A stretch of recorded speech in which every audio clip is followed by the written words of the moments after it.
actually it had been a fair election, the result would have been decisive and different. But the political opposition did not take those warnings seriously. We lost Haryana. We lost Maharashtra because of that. We lost Delhi. And we may now lose Bihar. But one thing has changed, that the opposition has woken up.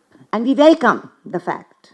The opposition has finally, on 7th of August, and we admire Mr. Rahul Gandhi for what he did. Now, I wish he had done it a year ago. I will say that again. I wish the DMK in Tamil Nadu will not take Tamil Nadu lightly, because it seems like a cakewalk for DMK and the BJP on the back foot, RSS on the back foot. But there are figures here also which I will share with you today, which are very disturbing. So no party, no opposition, no regional party should take this for granted. If an effort is made to manipulate a system, and if you have a proto-fascist force trying to do it, and if there is not vigilance of the people and the political opposition and an independent media together, we could be caught napping. Yes, the Muslim community is a target. Yes, the Dalit community and migrant workers are a target. But in certain areas of Simanchal, like in eastern Bihar, including Araria, Kishanganj, Purnia and Katiyar, the share of deletions of the Hindu community is also higher than their rate of population, because once you start an ad hoc unjust process like we have been seeing, Citizens for Justice and Peace in Assam, nobody is going to be spared, because it's inherently an unjust process. Thanks to Devasayam sir, because he constantly keeps pushing me. He said, Teesta, you're going to Tamil Nadu, do a little homework on Tamil Nadu figures. Because after all, in Tamil Nadu, everybody is very sure that BJP is never coming to power. So you need to tell them to be careful. Just want to share with you what happened in Tamil Nadu in 2024. BJP claimed this 11 point something percent surge and claimed second position. I mean, 23 seats they contested with allies, 19 was BJP. And I think in 8 seats, they said we came number 2. And if you look at the number 2, the votes that they got, 48 lakh votes totally, it's a huge number for a party like the BJP. So please, friends in Tamil Nadu, citizens of Tamil Nadu, comrades in Tamil Nadu, do not take this lightly. I just want to give you some figures here. In 2016 Vidhan Sabha Assembly, your voters in Tamil Nadu were 5,77,91,397. In 2019 Lok Sabha, this figure goes up, like normally things go up, because new voters register, Form 6, to 6,24,04,097. Now just watch what happens. In 2021 Vidhan Sabha Assembly, the Tamil Nadu figure now from 6 crore 24 goes up to 6 crore 29 lakhs 43,693. The story is really between 2021 and 2024. And don't forget, nationally, we are looking at 2019 as a figure when everything started getting very, very weaponized. 30,01,861 voters are deleted from the rolls between 2021 Assembly to 2024 Lok Sabha. You are worried about Bihar. Journalists are going to Bihar from Tamil Nadu. Please look at your own voters list. How did these 30 lakh voters get deleted? And what should be the demand? Not just that the DMK makes, not just that the Congress makes, not just that the VCK makes, but also citizens like and media channels like you make, should be give us digitalized voters list from 2016, not just now. Number 1. Number 2, give us all details of Form 6 and Form 7. Form 6 is new voters, Form 7 is deletions. And give us all data about who has asked for the deletions. Because have there been mass deletions asked by RSS Karyakartas? We want to know. I don't know, I'm asking a question. How did these 30 lakh votes get deleted? I'd like to begin by saying that what the last 11 years have taught us more sharply than ever before is that the democracy and the notion of democracy enshrined in the Constitution outlines certain institutional constitutional principles, where of course you have the executive, judiciary and legislature in the traditional sense, but you have media, which is legacy, traditional media, largely under the thumb of the government and the regime. Not entirely, but I would say largely. Parliament till June 2024 was virtually being used to dismantle the constitution brick by brick. Fortunately, there was a pushback. You have the judiciary and you have the election system, where Election Commission is a constitutional body. But at the very heart of all of this, as Devasayam sir said, are the people of India. And if there's something rotten that is there in the state of Denmark, and if we look at the very critical aspect of the various rotten aspects of various institutions, not possible to go into all of that. One lesson I think we have learned in the last couple of months, 6 months, 1 year, but particularly in the last few months, is that without the voice of the people being heard, and without independent media projecting that voice of the people, with the media, legacy and traditional media actually just singing sermons to the government, you won't really get any systemic change. What I'm trying to say discreetly is that all the institutions start ticking if they hear the voice of the people.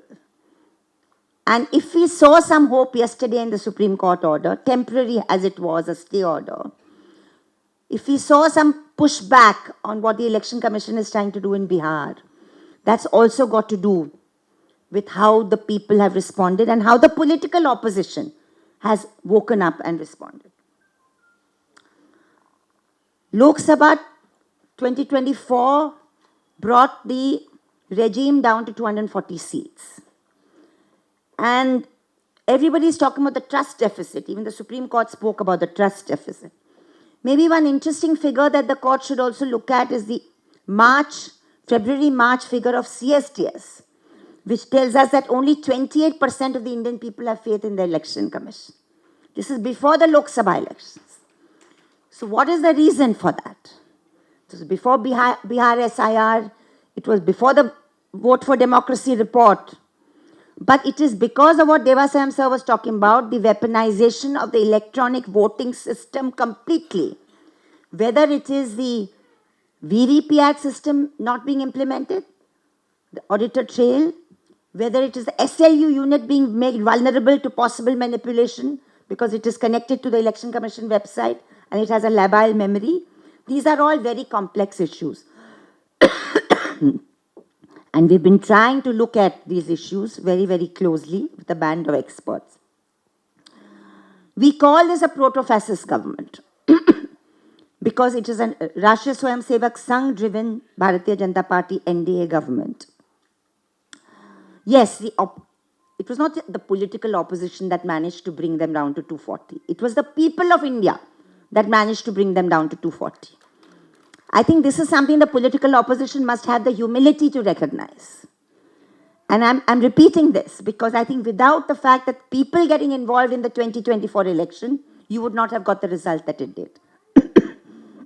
But after the June results, despite opinion polls and the share market and all of that scandal, the political opposition was largely enjoying its victory and was silent. Even then we were saying that if actually it had been a fair election, the result would have been decisive and different. But the political opposition did not take those warnings seriously. We lost Haryana. We lost Maharashtra because of that. We lost Delhi. And we may now lose Bihar. But one thing has changed, that the opposition has woken up. And we welcome the fact. We welcome the fact that the opposition has finally, on 7th of August, and we admire Mr. Rahul Gandhi for what he did. Now, I wish he had done it a year ago. I will say that again. I wish the DMK in Tamilnadu will not take Tamilnadu lightly, because it seems like a cakewalk for DMK and the BJP on the back foot, RSS on the back foot. But there are figures here also which I will share with you today, which are very disturbing. So no party, no opposition, no regional party should take this for granted. If an effort is made to manipulate a system, and if you have a proto-fascist force trying to do it, and if there is not vigilance of the people and the political opposition and an independent media together, we could be caught napping. So yes, the 7th of August press conference woke up, galvanized in that sense, the political opposition. And because the political opposition got galvanized, we have also got galvanized. Many of us who have been taking up this issue felt, okay, finally at least the political opposition is now talking about something that we've been talking about for years. I'd like to point out that we are talking only about voters list today. 80% of today's conversation was about SIR and the voters list. But as Devasam sir pointed out, it is the entire electronic voting system that needs to be flagged. We can't only talk about the voters list. Please notice that just on 11th of August or 12th of August, there was a Supreme Court order setting aside a panchayat election in Haryana because the counting was spurious. The EVM counting was spurious. And it was conducted by the Registrar General of the Supreme Court, and the result was altered. So there was a problem in the electronic voting system. The counting was problematic. Supreme Court conducted that election, and the candidate that had appealed to the Supreme Court won, was declared the victor.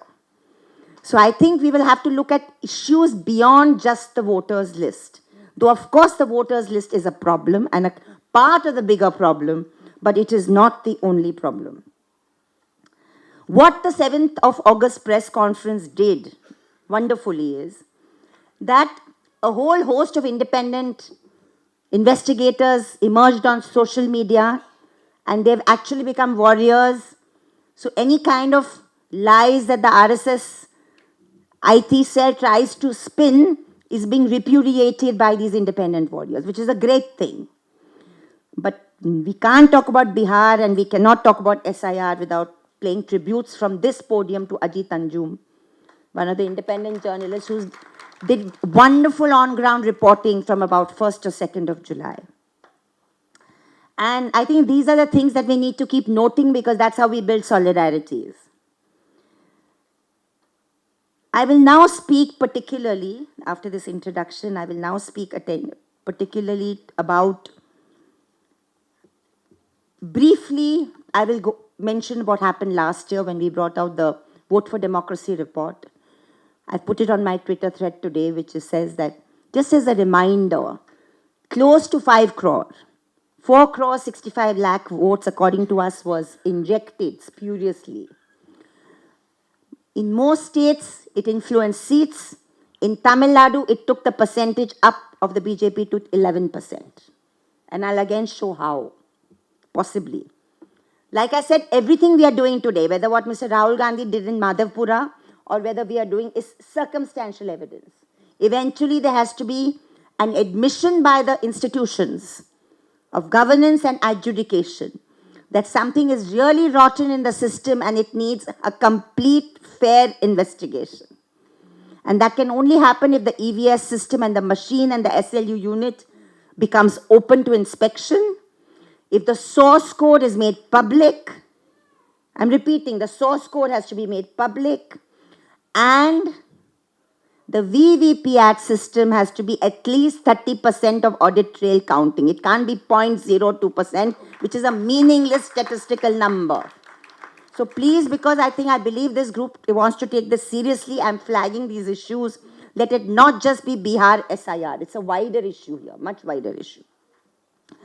On 12th of August, and I'd like to thank Peralai again that they put up that Facebook Live video of mine on the channel, so I think people might have seen it in Tamil Nadu. But we released our own report on Bihar, where we looked at the Election Commission's own statistics in the 27-day SIR exercise. And what did we find? We find that between June 25th and July 26th, the SIR had identified 65 lakh voters and potentially 35 lakh more, which we'll talk about later because of what was mentioned. And again it was Ajit Anjum who brought it out, the Darbhanga scam, where the BLOs are also making this column called not recommended by BLO, which could totally in Bihar amount to almost 35 lakhs, which means almost 1 crore of people could be disenfranchised. We don't know how many, because unless this whole issue was taken to its logical conclusion, we don't know.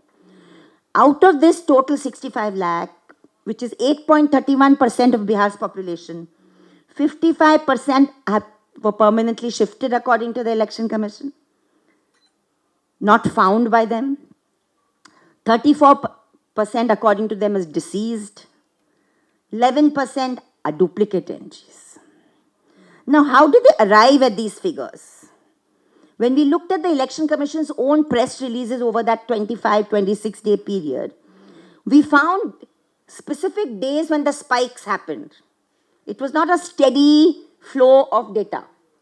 It was specific spikes. So we found that in one day, over July 21st and 22nd, towards the end of the exercise, because the SIR ended on July 26th. So I think when they probably realized, this is my surmise, that the target is not being met, the target number is not being met, suddenly between 21st and 22nd July, a staggering 211,462 electors are claimed to have been found dead over a day, in one day. Okay. Then mass constituency removals in one day. Now this means, what does 211,462 mean? If you look at 243 Bihar constituencies, if you average out, it means 870 dead people were identified per constituency over one day. Suddenly. 5 days surged in deceased after that. Now we go to July 21st to 25th. And suddenly you have the dead electors going up from 16,55,407 to 22 lakh 4 days later. So again, an unnatural surge. Then there's a sharp 3-day escalation in permanently shifted voters. So suddenly the Election Commission suddenly collects data about permanently shifted. In 3 days, this data goes up staggeringly. In the last 3 days, 15,24,769 for all constituencies, which means 6,275 permanently shifted in one constituency. Deletion forms, the deletions are higher in number and the digitalization is lower in number. So digitalization, which the ECI is doing, shows a certain number, but the deceased and the permanently shifted suddenly go up to 9 lakhs. So it's a completely, all our data analysts and experts say this is not consistent, this is not scientifically possible, this is against the principles of data science. And there's opacity and aggregation of deletion of data. Suddenly from July 23rd onwards, they merge the categories. So you don't have permanently shifted, dead, and voting in 2 places anymore. They suddenly call them merged data because they don't want to separate the categories and give it to us. So all these point towards suspicion. Disproportionate impact in key districts. The average, like I said, 8.31% across Bihar. But Purnia has 12.08%. Gopalganj has 15.10%.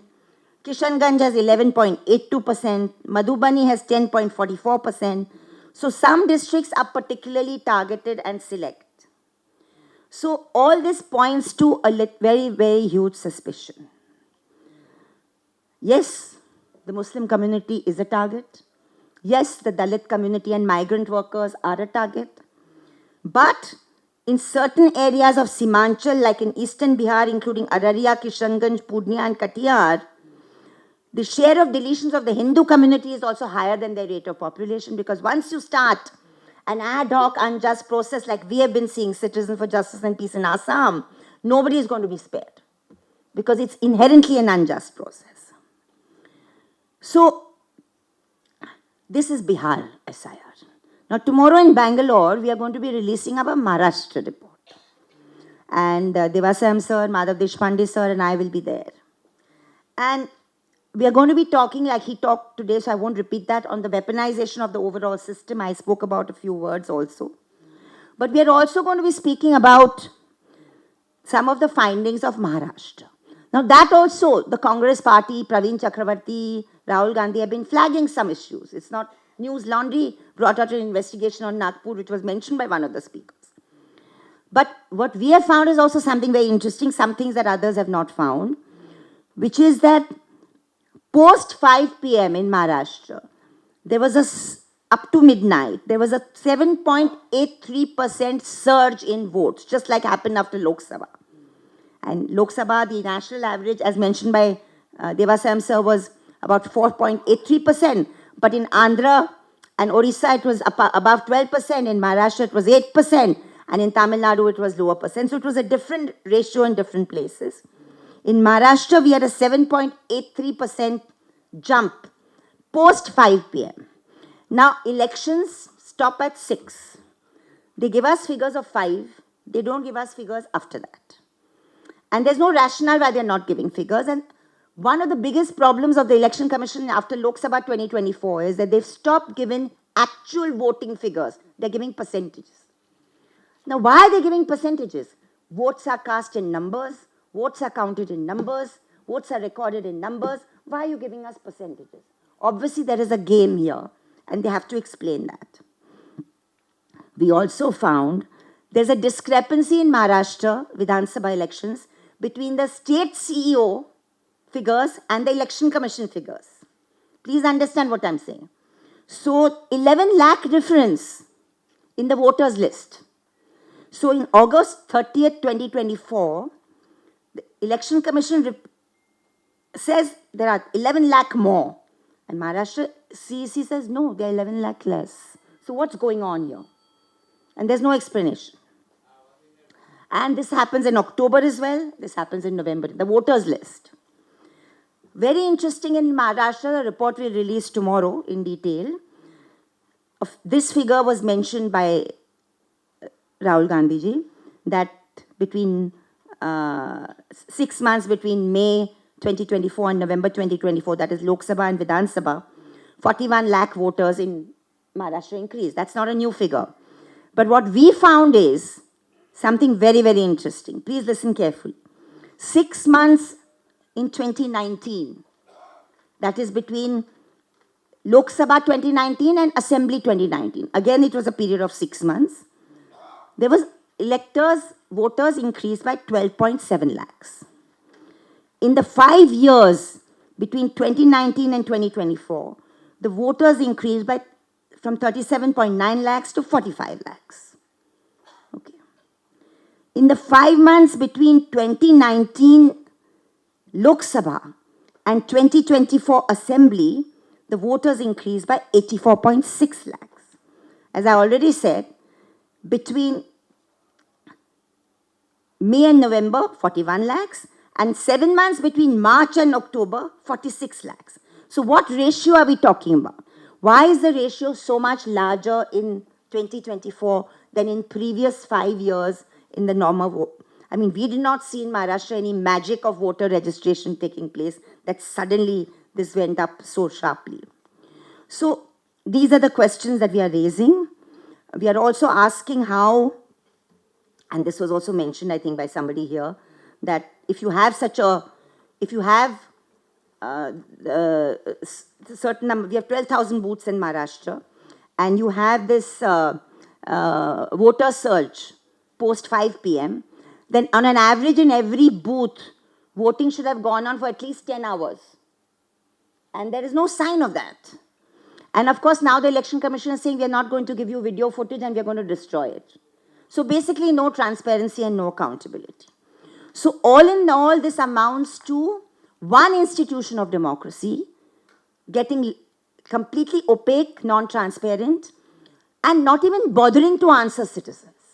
I mean, apart from the fact that it's not answering political parties, it's not even answering citizens, because long before Vote for Democracy was formed last year, Devasayam sir and all had formed the CCE, Concerned Citizens Commission of Elections. They had sent a memorandum in 2019. They had sent a memorandum in 2023 to the Election Commission. Nobody was called and there was no reply. Now, in stark contrast, I want to mention that in earlier election commissioners, whether it was it's S.Y. Qureshi, not S.V. Qureshi. Everyone was saying S.V. Qureshi. Yaqub Qureshi. Yeah. So whenever he is one example, Lindo is another example, T.N. Seshan is another example. When all these commissioners were there, anybody who complained, it didn't have to be a political party. And however, quote unquote, small or ludicrous the complaint was, the Election Commission doors were open for citizens to, because eventually it is your right to vote. As has been said here repeatedly, whether it was Baba Sahib Ambedkar, whether it was Gandhi, whether it was the founding fathers, everybody said that the singular success of a democracy which has so much social and economic inequality like ours is the fundamental right to universal adult franchise. And as was stated by Justice Bagchi the day before the judgment was delivered in the Supreme Court, the essential conflict that the Election Commission is hell-bent on perpetuating is a conflict between Article 324 and Article 326 of the Constitution. Because Article 324 talks of the powers of the Election Commission and Article 326 talks about the rights of every voter. So how will that get resolved is a constitutional question, and we really await what the Supreme Court is going to do on that. I want to now also come a little bit to Tamil Nadu. Because we discovered, and this is again, I must also express my thanks to Devasayam sir, because he constantly keeps pushing me. He said, Teesta, you're going to Tamil Nadu, do a little homework on Tamil Nadu figures. Because after all, in Tamil Nadu, everybody is very sure that BJP is never coming to power. So you need to tell them to be careful. So my expert, Dr. Pyarelal Garg, is an amazing person. He is from the former dean of the Punjab University, doctor by profession, and he's a whiz with numbers. So I want to credit him for this because it's not my work, it's a collective work. Just want to share with you what happened in Tamil Nadu in 2024. BJP claimed this 11 point something percent surge and claimed second position. I mean, in 23 seats they contested with allies, 19 was BJP. And I think in 8 seats they said we came number 2. And if you look at the number 2, the votes that they got, 48 lakh votes totally, it's a huge number for a party like the BJP. So please, friends in Tamil Nadu, citizens of Tamil Nadu, comrades in Tamil Nadu, do not take this lightly. I just want to give you some figures here. In 2016 Vidhan Sabha Assembly, your voters in Tamil Nadu were 5,77,91,397. In 2019 Lok Sabha, this figure goes up. Like normally things go up because new voters register, Form 6, to 6,24,04,097. Now just watch what happens. In 2021, Vidhan Sabha Assembly, the Tamil Nadu figure now from 6,24 goes up to 6,29,43,693. The story is really between 2021 and 2024. And don't forget, nationally, we are looking at 2019 as a figure when everything started getting very, very weaponized. 30,01,861 voters are deleted from the rolls between 2021 Assembly to 2024 Lok Sabha. You are worried about Bihar. Journalists are going to Bihar from Tamil Nadu. Please look at your own voters list. How did these 30 lakh voters get deleted? And what should be the demand? Not just that the DMK makes, not just that the Congress makes, not just that the VCK makes, but also citizens like and media channels like you make, should be give us digitalized voters list from 2016, not just now. Number 1. Number 2, give us all details of Form 6 and Form 7. Form 6 is new voters, Form 7 is deletions. And give us all data about who has asked for the deletions. Because have there been mass deletions asked by RSS Karyakartas? We want to know.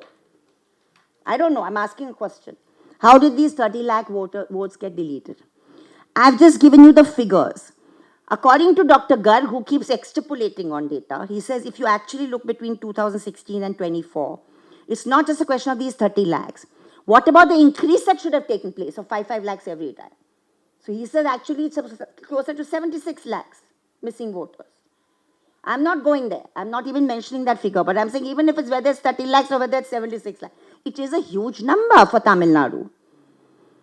So I think every state needs to look at its voters list And it can do so by asking for searchable list, not of this election and election which are coming, but the last 4 or 5 elections, so that there can some aggregation and some average studies can be taken. I want to flag this here because it's very, very crucial. And I thought I should take this opportunity because I'm coming here to do it. I'm very, very happy that this form was circulated today. And I'd like to end by the reading out the demands in the form, because I think it's very, very important. It is something that we've also articulated. And I'm very happy that it was circulated here. That we demand that there's, the first demand is that ECI must answer the issues of transparency and accountability being put forward by citizens groups and opposition parties. The voter system must be decentralized. We talk about center-state relations and federalism. But why don't we talk about the fact that under the 74th Amendment of the Constitution, which took place in 1992, urban local bodies, that is your Zilla Parishad and your Panchayat, also are constitutional bodies. So we want decentralized elections. We want the state bodies to conduct local elections and the ECI to conduct only parliament and president and vice president. Why should it be that the ECI conducts the Maharashtra or Tamilnadu election? We have the 74th Amendment, which has given constitutional status and decentralized and recognized Panchayati Raj. So we would like also the election process and election responsibility and adjudication to be decentralized. And of course, forensic audit of EVMs, VVPATs and voter rolls, public release forms 17A, 17C and CCTV footage, rollback of restrictive Rule 93 amendments, restore transparency safeguards, demand legislative guarantees for end-to-end voter verifiability, and basically reinstate a free and fair election. That is very important. I'll end by saying that it's not insignificant that a Haryana Panchayati election was overturned by the Supreme Court just about a week ago. So I think we all need to look closely at these developments. People are fighting. People have always been fighting. But now that the opposition has finally woken up, please let's plead with the opposition that they don't go back into a slumber. This is not a one-stop campaign or a one-day campaign.